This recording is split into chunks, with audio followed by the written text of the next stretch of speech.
The year was 1995, a quiet university campus in California. Students rushed to class, carrying heavy books.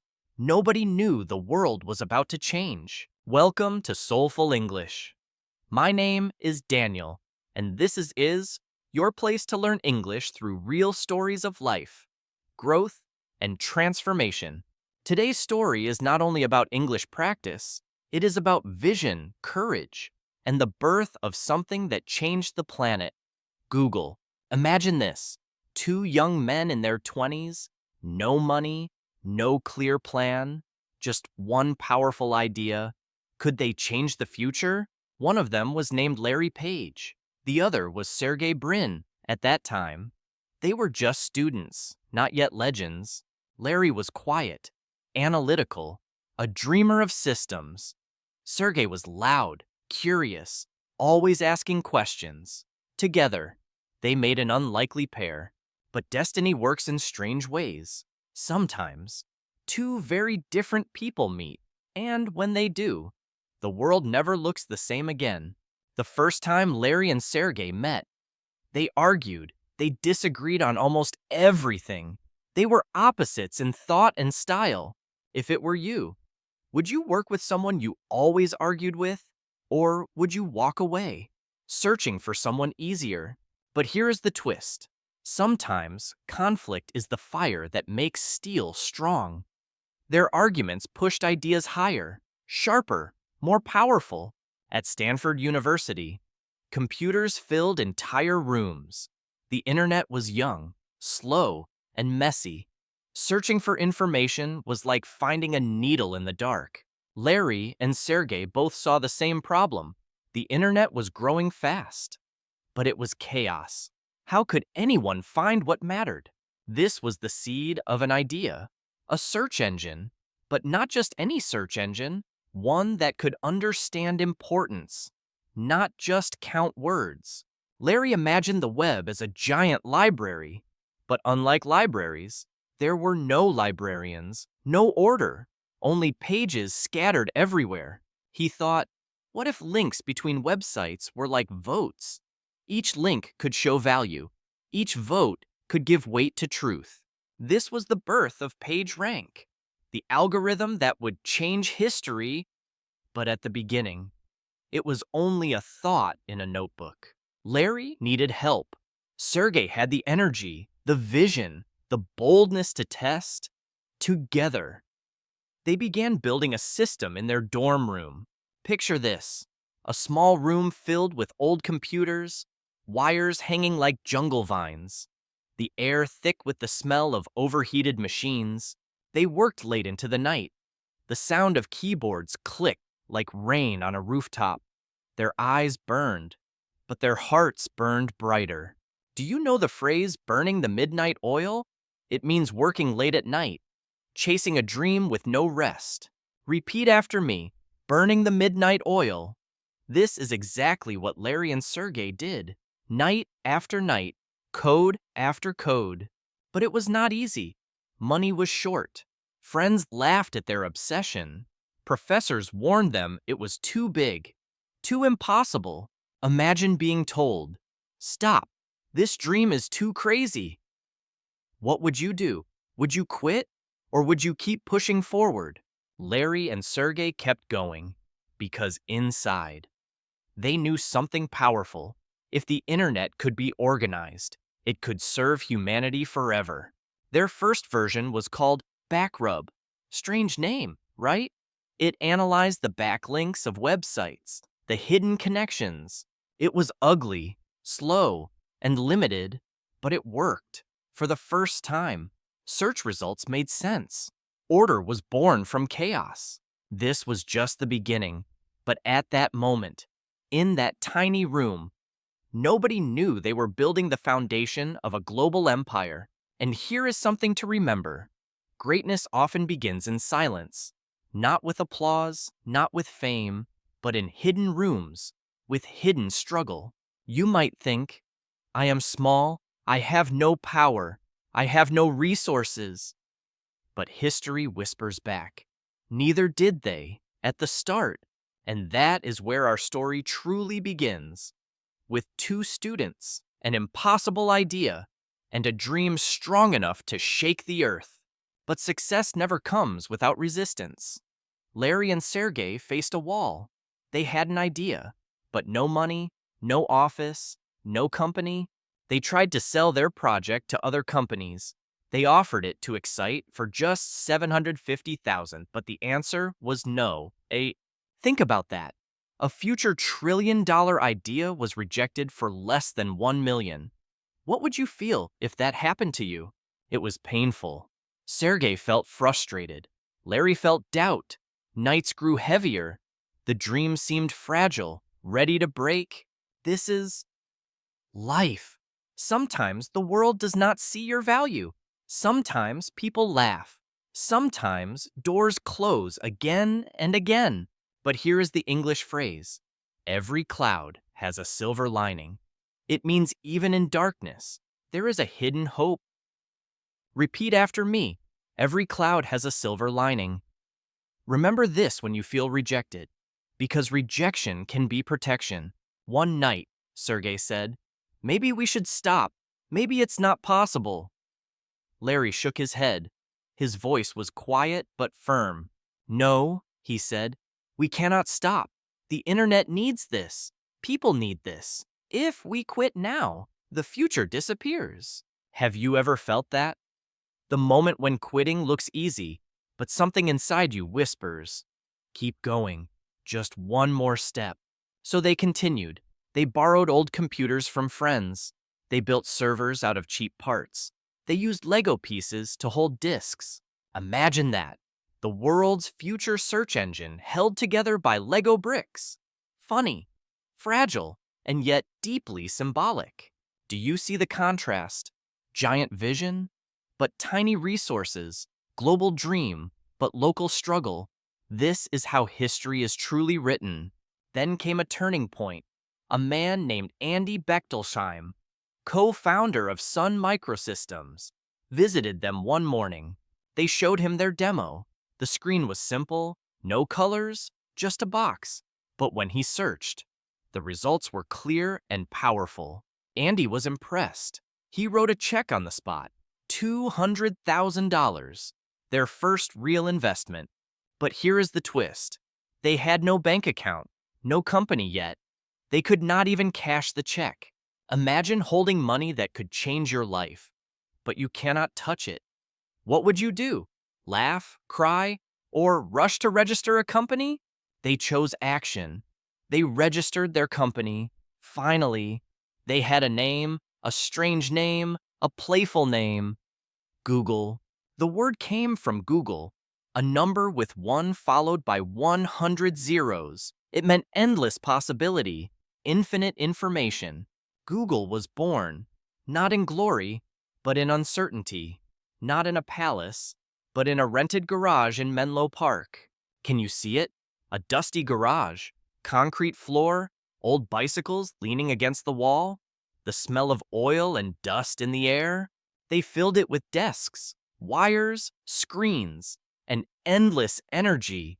This was their battlefield, their laboratory, their temple of creation. And here's another phrase for you. Don't judge a book by its cover. The garage looked poor, but inside, history was being written. Repeat after me. Don't judge a book by its cover. Say it again, because greatness is often hidden in unexpected places. Larry and Sergey hired friends. They built a team. They worked nonstop. The garage turned into a furnace of ideas and hope. But the competition was strong. Yahoo, Alta Vista, Lycos, all were giants of search. Google was just a baby. If it were you, would you fight giants with nothing but belief? Or would you give up, saying, they are too big? Larry and Sergey fought. They focused on one thing: quality, clean design, fast results, trustworthy answers. Nothing else mattered. Their mantra became clear: focus on the user, and all else will follow. This was not just a slogan, it was their religion. And slowly, something happened. People began to notice. Students whispered, "Use Google. It's better." Professors told others, "Try it. It works." The spark was growing. From one campus to another, from one city to another, from small whispers to global waves. But fame is dangerous. Attention attracts both friends and enemies. And soon, the real battle was about to begin.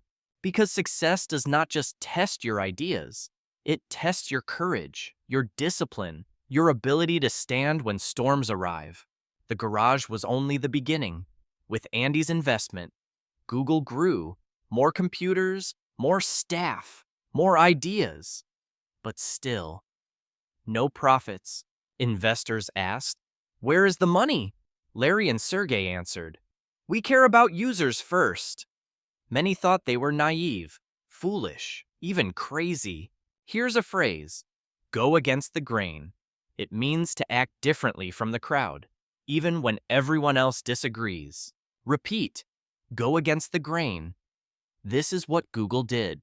While others chased money, they chased quality, and quality quietly built trust. The internet was exploding. Billions of pages, millions of searches. Yahoo looked like a bright city. Alta Vista felt like a powerful empire. And yet, users began leaving. Why? Because those giants were crowded with ads, banners, distractions. Google, by contrast, was clean, simple, and fast. Think of the contrast: noisy versus quiet, confusing versus clear, heavy versus light. Which would you choose if you were searching for truth? By 1999, people said, "Have you tried Google?" A new verb was born. To Google meant to search, to discover, to find answers. Imagine creating a word that enters every language. Wouldn't that feel like immortality? One idea became a verb, a habit, a culture. But power brings pressure. The servers crashed often. Traffic was too high. Larry and Sergey slept on office floors, fixing problems through the night. Do you know the phrase, sleeping on it? It means delaying a decision until tomorrow. But Larry and Sergey could not sleep on it. They worked 20 hours a day, their eyes red, their hands trembling, but their vision unstoppable. This was sacrifice. This was devotion. Then came another turning point. They needed real business. They needed income. Without money, the dream would die. No matter how noble. How to earn without betraying users. How to profit without becoming like the others. This was their riddle, their battlefield. And then the idea came. AdWords, small, text-based ads, linked only to relevant searches. Useful, not noisy. Honest, not greedy. It was revolutionary. Advertisers loved it. Users didn't hate it. For the first time, business and service worked together in harmony. Here's another phrase: kill two birds with one stone. It means solving two problems with one solution. AdWords was exactly that stone. Repeat: kill two birds with one stone. Remember it, because in life, smart solutions often serve more than one need. Google was rising fast, but every rise invites challenge. Microsoft, the giant, turned its eye on search. Yahoo fought back harder. Competition became war. Google was still small, but their spirit was sharp. They knew survival meant speed, courage, and bold decisions. They launched Google News, Google Images, Google Toolbar. Each tool pulled more users. Each tool tightened their grip on the web. Yet pressure grew heavier. Sergey once said, "We are walking on a tightrope. One wrong step, and everything could fall." Have you ever felt that? When your dream is fragile, one mistake away from collapse, yet you keep balancing. Step after step, the team pushed on. Engineers coded like warriors. Designers polished details. The office became a battlefield where every click mattered. But it was not only about business. It was about philosophy. Larry repeated, "Don't be evil." This was their guiding star. Think of that contrast. A world chasing money versus two students chasing morality. Which future would you choose to build? By 2001, Google was handling more than 100 million searches a day. The world was changing, and Google was at the center. But every great story carries a twist. Growth is not only light, it also casts shadows. And shadows were about to appear. By 2004, the internet had transformed into a roaring ocean. Millions of people searched every second. And in that ocean, Google was the lighthouse. Their clean page, white background, and single search box became iconic. A doorway to knowledge, simple yet powerful, standing against the chaos outside. Investors circled again, this time, not with rejection, but with hunger. They wanted a piece of Google's future. The world was watching. Then came the IPO, initial public offering. For the first time, Google opened shares to the public. Overnight, Larry and Sergey became billionaires. Think of that contrast. Just years earlier, they couldn't even cash a check. Now they stood among the richest men alive. But here is an English phrase: money doesn't grow on trees. It means wealth is rare and hard to get. Repeat after me. Money doesn't grow on trees? Larry and Sergey knew their money came not from luck, but from endless nights of struggle. The IPO shocked the world. Suddenly, two students with a garage dream were giants. Newspapers called it the Google miracle. But power comes with responsibility. With billions came expectations. With fame came criticism. Shadows began to follow the light. Governments worried. Could one company control too much information? Rivals feared extinction. Employees felt the pressure of perfection. And maybe you, too, know this truth. Success brings weight. Have you ever felt heavy under the very things you once desired? At this climax, Google was more than a company. It was a culture, a verb, almost a religion of answers. Every click became history. Every search revealed human curiosity, love, fear, hope, and dreams. Google held the pulse of humanity. But with that power, questions rose. Could they remain good? Could they hold on to their motto, "Don't be evil"? Here's another phrase. With great power comes great responsibility. You may know it from stories, but it is real in life. Repeat after me. With great power comes great responsibility. This was the challenge Google now carried. Heavier than money, heavier than fame. The climax was not just their wealth, but their influence. Politicians, teachers, and children all relied on Google daily. Imagine that.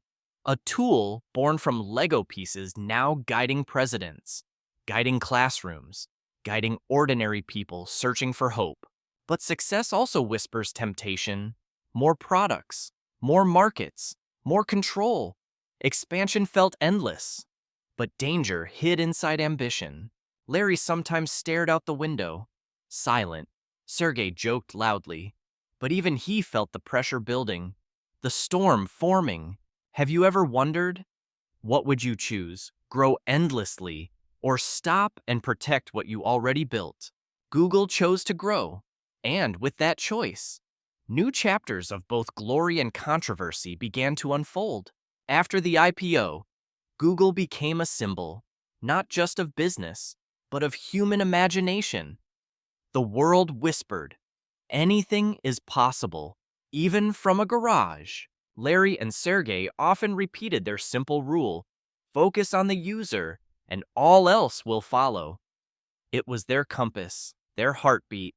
Here's an English phrase, actions speak louder than words. It means what you do is more important than what you say. Repeat after me, actions speak louder than words. Google grew not from promises, but from action, from serving people before profit. They launched Gmail, Free email with 1 gigabyte of storage when rivals offered only 10 megabytes. It shocked the world. Think of the contrast. 10 versus 1,000. Scarcity versus abundance. Fear versus generosity. Which one would you choose if you were the user? People loved it. Gmail spread like wildfire. Soon, Google Maps arrived, turning streets into digital landscapes, guiding travelers across the earth. Do you see the pattern? Each product was more than a tool. It was an act of generosity, a gift of empowerment. But not all was perfect. Privacy questions arose. Was Google watching too much? Did they know what people searched, where they traveled, what they loved? The very tool that empowered could also control. The very light that guided could also blind. The contrast grew sharper each year. Here is another phrase: double-edged sword. It means something that can help you but also hurt you. Technology is always a double-edged sword. Repeat, double-edged sword. This was Google's reality, a blessing, but also a risk, a miracle, but also a danger. And what about you? How do you use technology? Do you control it, or does it quietly control you? Google's rise teaches us not just English words, but life lessons. Dream big, start small, work hard, stay true to values. Larry and Sergey were not superheroes. They were just humans with doubts, fears, and sleepless nights. But they never stopped moving forward. Here's the phrase: fall 7 times, stand up 8. It means resilience. Never staying down, always rising again after failure. Repeat after me. Fall 7 times, stand up 8. This is the lesson of Google's creation, and also the lesson of your own life.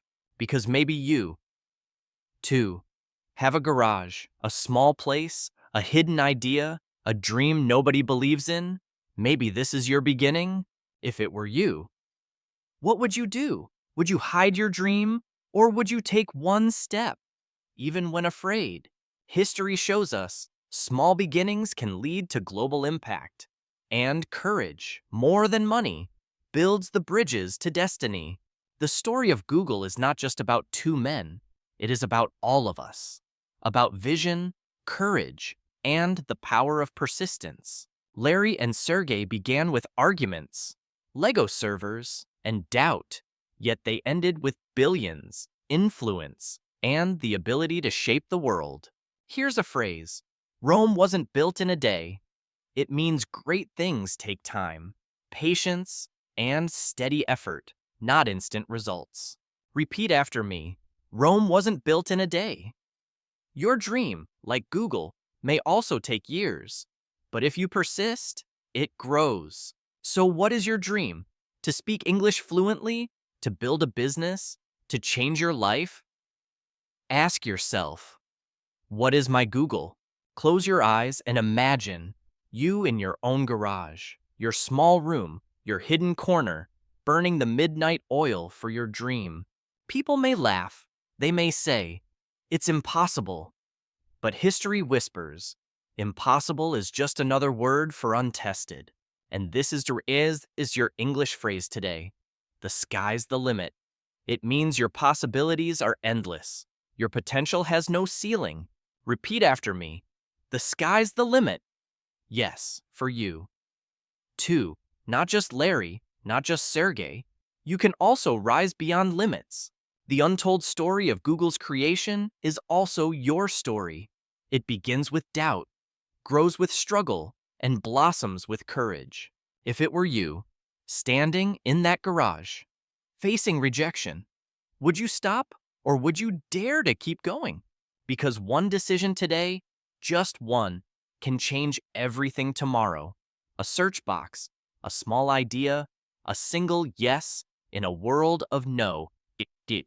And now, my friend, here we are. You listened, you learned, you practiced English, but more importantly, you discovered a lesson for life. So remember this: greatness is not far away. It is close, inside you, waiting for your courage, your persistence, your belief to wake it. What do what do you dream of? Write it in the comments. Share it with the world. Speak it out loud. Dreams grow stronger when spoken. And if you felt inspired today, don't stop here. Like this video. Subscribe for more stories. Share it with friends who need hope.